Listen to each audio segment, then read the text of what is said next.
À mon tour de poser une équation, colonisation égale chosification. J'entends la tempête, on me parle de progrès, de réalisation, de maladies guéries, de niveau de vie élevé au-dessus d'eux-mêmes.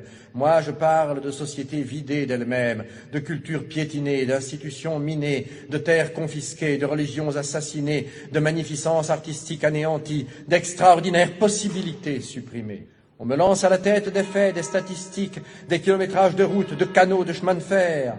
Je parle de millions d'hommes arrachés à leur Dieu, à leur terre, à leurs habitudes, à leur vie, à la danse, à la sagesse. Je parle de millions d'hommes à qui l'on a inculqué savamment la peur, le complexe d'infériorité, le tremblement, l'agenouillement, le désespoir, le larbinisme. On m'en donne plein la vue de tonnages de coton ou de cacao exportés, d'hectares d'oliviers ou de vignes plantées. Moi, je parle d'économie naturelle, d'économie harmonieuse et viable, d'économie à la mesure de l'homme indigène, désorganisée, de culture vivrière détruite, de sous-alimentation installée, de développement agricole orienté selon le seul bénéfice des métropoles, de rafles de produits, de rafles de matières premières.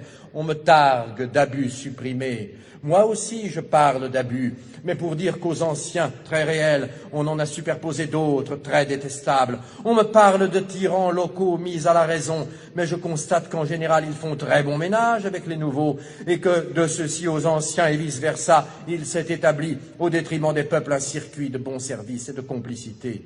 On me parle de civilisation, je parle de prolétarisation et de mystification.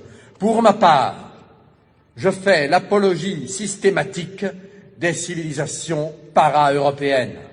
Chaque jour qui passe, chaque déni de justice, chaque matraquage policier, chaque réclamation ouvrière noyée dans le sang, chaque scandale étouffé, chaque expédition punitive, chaque quart de CRS, chaque policier, chaque milicien nous fait sentir le prix de nos vieilles sociétés.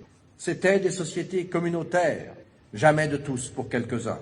C'étaient des sociétés pas seulement anticapitalistes, comme on l'a dit, mais aussi anticapitalistes. C'étaient des sociétés démocratiques toujours. C'étaient des sociétés coopératives, des sociétés fraternelles.